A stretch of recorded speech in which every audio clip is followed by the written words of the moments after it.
Hello, everybody. Hello. What a time it is. What a time it is. I should be in bed. It is currently 11 minutes past midnight here in the UK. I literally just finished a 5-hour stream. But Fontaines D.C.'s album, the brand new album Romance, is out now. It's a fever dream fantasy window into the mind of an anti-hero. And I think Grian Chatton is one of the biggest geniuses in, God man, 21st century music. So I'm going to be reacting to Romance for the first time. I've been quite vocal about loving this album, especially you may have seen me karaokeing Starburster. I wanna see you alone, I wanna sharp the stone, I wanna bounce the bone, I wanna mess with it. People seem to enjoy that. But this album is something. I know that already. I have listened to, of course, Starburster, Here's the Thing, In the Modern World, and Favourite, but there's a whole host of new tracks that I have not heard. What more can I say? Let's dive into them. This is Fontaines D.C.'s brand new album. This is Romance.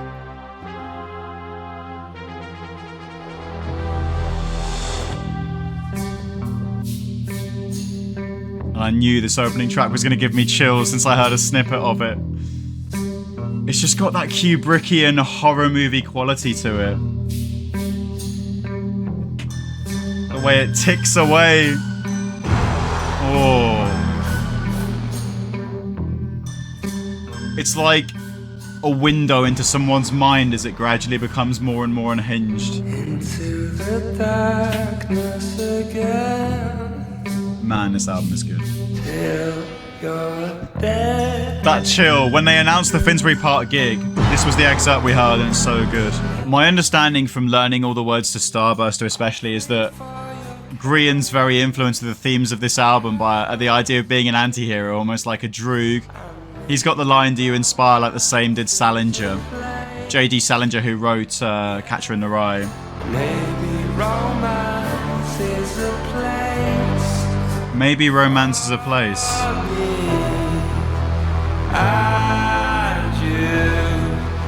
So is this an album about love?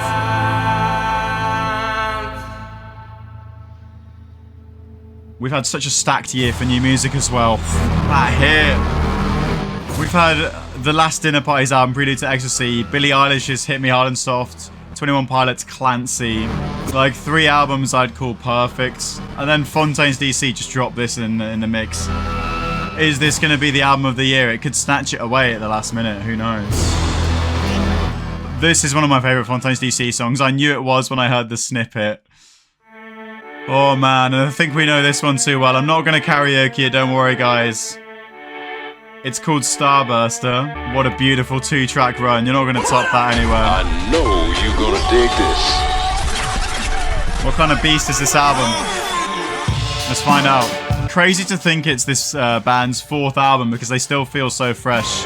This rhyming scheme is just audaciously unbelievable. It's lyrically like even more bulletproof than I Love You, I think, just because of how complex and intricate it is. I can learn these lyrics, but I have no idea how you write them.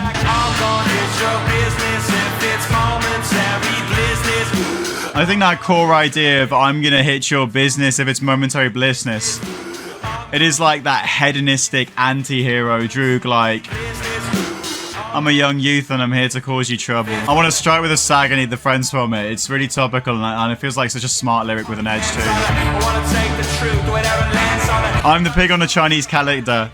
Grian Chatton, like me, was born in 1995, which was the Chinese year of the pig. So both me and him are literally the pig on the Chinese character, and any other 95 babies out there. Also the line, "It's moral tyranny keeping me from thee." I love how Grian sometimes slips into like very classical lexicon, like he uses very classical language interspersed with normal speech in his songs. There's a line in Roman Holiday which goes, "What artless living all this soft pain thrills, what calamities usher all our brilliance to the hills, can you feel it?" And it's something you would never normally hear a band say. It's why I almost feel like better to understand Fontaines D.C.'s lyrics as part of a continuation of Irish poetry, you know, the likes of Keats and Seamus Heaney, people like that. Fontaines D.C, Starburster, wow, okay.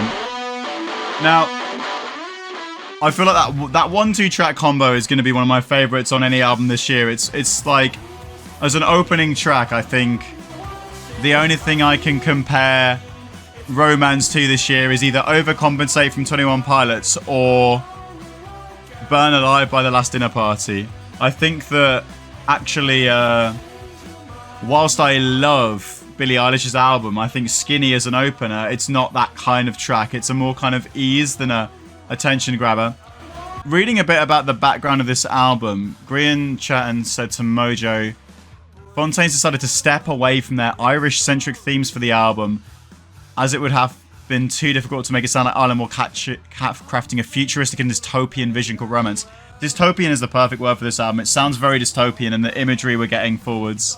I keep talking about A Clockwork Orange. They also work with an absolute legend in James Ford, who has worked on several of my favourite artist albums, including Arctic Monkeys, Foals, Gorillaz, Klaxons, Mr. the Near Future. Here's the thing, I think it feels quite grungy, it feels quite 90s. One of the things that I felt when these singles came out was that the genres were all over the place, especially from Starburster to Favourite. It was such a big leap. So I'm interested in album form to see how it fits together. And now we have a brand new track which I've never heard. Desire. Oh, this is sounding beautiful already. Again, that's quite like a 90s grunge kind of riff. Very rocky. More rock than punk, which is not what we've heard from Fontaines before. Those strings are like gorgeous. Oh, this is a fucking amazing album. There's an interview Grian from Fontaines did with Enemy recently talking about kind of needing to keep people on their toes and really like reinvent the band as he was having like a creative existential crisis almost, and I think they've pulled it off so well here. It just feels whatever they touch turns to gold right now. Right side's filling it, this is really good, yeah. That swell, that flourish. So the spiritual form of the album first emerged when Grian wrote In the Modern World. He compared the process of soundtracking a city, which he finally understood the colour and the year and the atmosphere and the temperature of.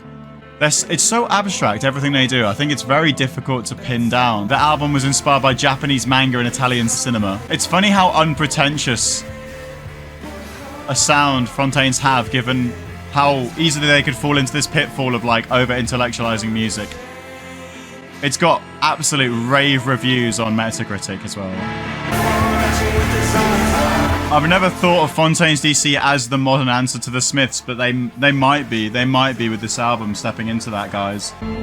The orchestration here, the strings. This is track 5, In the Modern World. So it's like the landscape of a modern urban metropolis that's revealing itself to Grian and the colours of it. It's not a kind of straightforward concept album that tells a story. I think it's more like a collection of similar ideas. Strings again, sounding beautiful. Grian's voice in isolation, it's just heavenly. I think I do prefer Desire to In the Modern World. One thing I will also say about this album, it has the Arctic Monkeys tranquility-based hotel and casino quality of having ridiculous song titles that make me want to listen to the songs. Motorcycle Boy, Sundowner, Hoarseness is the Whatness, Death Kink, like, it's like the first time we heard the world's first ever monster truck front flip. But it's funny that I was thinking about Ulysses, which is a famous epic by James Joyce, and what James Joyce basically does in that book is he takes the story of the Odyssey, like of Odysseus trying to get back home after the Trojan War, and he turns that into kind of a set of ramblings about a collection of characters. I've never read it, so I'm kind of crudely summarizing it here, but I think that's the kind of like the essence that I would expect in this album, the classic literary themes packaged up in modern Irish life, even if Grian says it's less Irish focused, and then you have a reference, Hoarseness is the Whatness, to Ulysses in it. I've just seen this really cool nugget as well. The lyrics to Here's the Thing were built off the back of an argument between Chatton and O'Connell. The boys in Fontaines have a really interesting dynamic. I remember watching an interview with Carlos where I think he was accepting their Brit Award and he was apart from the boys, and he was saying how he got paranoid that he was away from them, and he started to feel like they hated him. And when you're on tour, you start to get this kind of like group mentality where you feel very vulnerable when you have an idea that all your bandmates are somewhere and you're missing out. Like, I've even felt that as a videographer. And I love the dynamics you get in very intense creative scenarios like with the bands. But this song's Bug. It's always hard for me with albums where I've heard the singles. I did want to wait with them in the modern world, but then it got requested on stream, so I played it. You have situations like this one where I start listening to an album and I know like 3 of the first 5 tracks already. But my impressions of the songs that I haven't heard before. Romance, instant classic, masterpiece, the album opener. Desire, really fucking good, like 9, 10 out of 10. This track, Bug, I'm not feeling as much, but we are now on a 5-song run of songs that I have not heard, so we're in the meat of the album. Fern Brady's doing a karaoke after her show with fans. That's wild. I could have gone down and do my Fontaines D.C. karaoke. I'm sure she'd have loved it. Right, that is Bug. Let's hear Motorcycle Boy. Like treats on the album. Oh, this is incredible. I'm gonna love this album. It takes a time to get into an album, to grow on everything, and this is my first listen, but all of these songs, so many of these songs, I'm listening, I'm like, I'm gonna love this song. I'm gonna rinse this. It's weirdly disjointed and comforting at the same time. It feels like warped, but also serene. I'm going on holiday with my family to Wales, and we're driving, so I'll just be like staring out the window. This album will be on loop. I'm not listening to anything else other than this album tomorrow. Grace is back again. Grace, this album's so fucking good. It's so fucking good. Oh, I love this album, man. Oh my god, Sundowner. It's sounding incredible. There's definitely a cinematic kind of inspiration here. It feels like those... It feels like The Shining. It feels like A Clockwork Orange. I'm getting chills.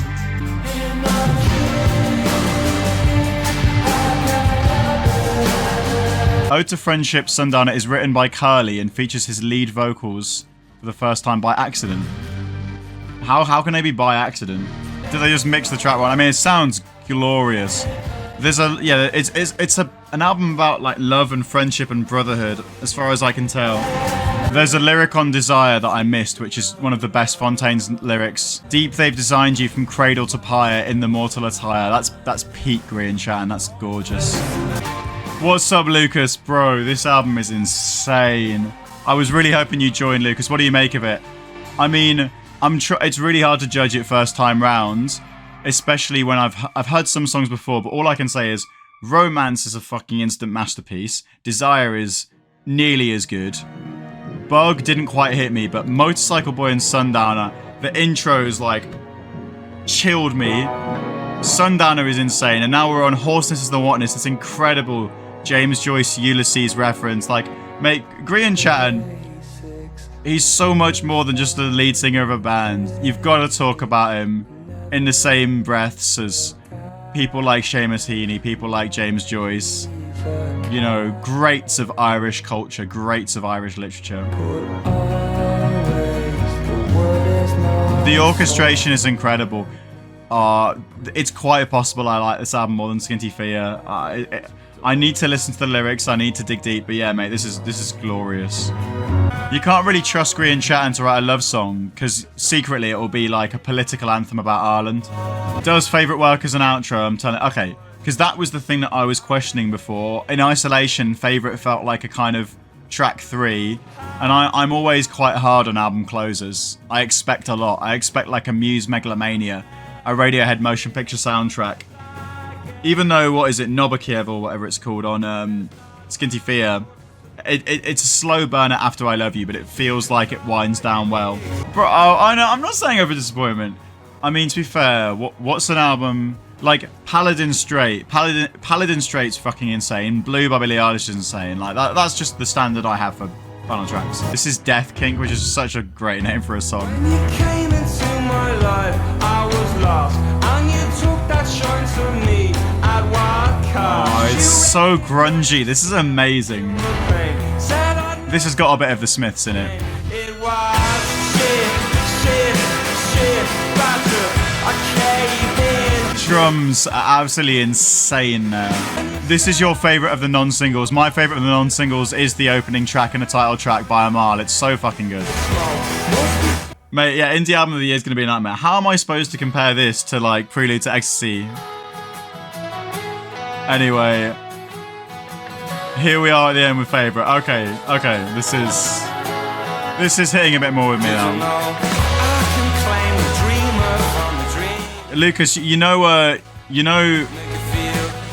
I was reading that apparently this song had 10 verses originally, written by Green, and the band made him cut it down to 4. Yeah, okay, this does work. This does work as a closing track. I think this song's about growing up, and I think they had footage of the band members' childhoods when they did it. It's a cry from bed radios, and playing football indoors is beautiful. Yeah, it's interesting. I think that's almost like a play on the phrase, it's a far cry from, but he just says it's a cry from. Yeah, this does work as a closing track. I didn't think it would, but it does. Because it feels like that kind of end credits energy, which, I don't know if it's just my brain putting it there, but this does work. Wow. Jesus Christ. Okay. Fontaines D.C.'s 4th album, Romance. My first listen, my first reaction. Well, this is incredible. There's no mincing words here. It's incredible. You know, I had high expectations. You know, I'd heard Starburster, so I knew that it's like at least one song on there is outrageously good. I'd heard snippets from Romance. I don't know anyone else in music who has the turn of phrase and wit and vocal talent that Grian Chatten has. I think the Smiths comparison is not something I've thought about, but they're starting to push themselves into those echelons. They're probably the best rock band in the world right now. There's not really anyone who's got that kind of edge that they do. And they're on a conceptual level where, as someone who studied English at university, I'm seeing these like incredible references. You know, there's such a rich heritage. I keep banging on about, but there's such a rich heritage of Irish literature, Irish poetry, and Grian Chatten is honouring that legacy and elevating it even. It's amazing that it's popular as well. It's pop music with the heart of, like, you know, Ulysses. And there are some cinematic notes on this album. There are references to emotions and feelings like The Shining. We've seen it in the videos. I think the anti-hero themes of like A Clockwork Orange.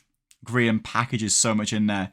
In terms of the sound of the album, like Romance for me is the motif that just hits me like a wall. It feels like something, I described it as Hans Zimmer-like in a comment, and everyone agreed with that when I made the comment, when I first had the snippet from it. It feels like something you'd hear on a movie trailer for something like The Shining, or even I'm a big fan of Ridley Scott Alien trailers. And Desire, I think, is phenomenal as well. You know, Motorcycle Boy, the start of it just sounded so, like, the start of this song is like, that is ridiculous. That's different. That's incredible. And I love how much further they're pushing the boundaries than in Skinty Feel, where it felt incredible but very locked into this kind of like brooding demure vibe. Sundowner. Did I just accidentally say the demure vibe? Like, wow. Like, wow. Like, I'm not going to replay the songs, but just that start. It's like the hairs on your arm stand up. Very cute, very demure. It's 1 a.m. here and I need to go on holiday. But this song, this title track, it's like Stanley Kubrick and Hans Zimmer got thrown in a room and Grian Chatten was the guy they roped in to perform over the instrumental they created.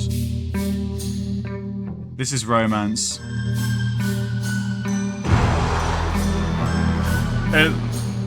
Into the darkness again. There are no words. This song is perfect.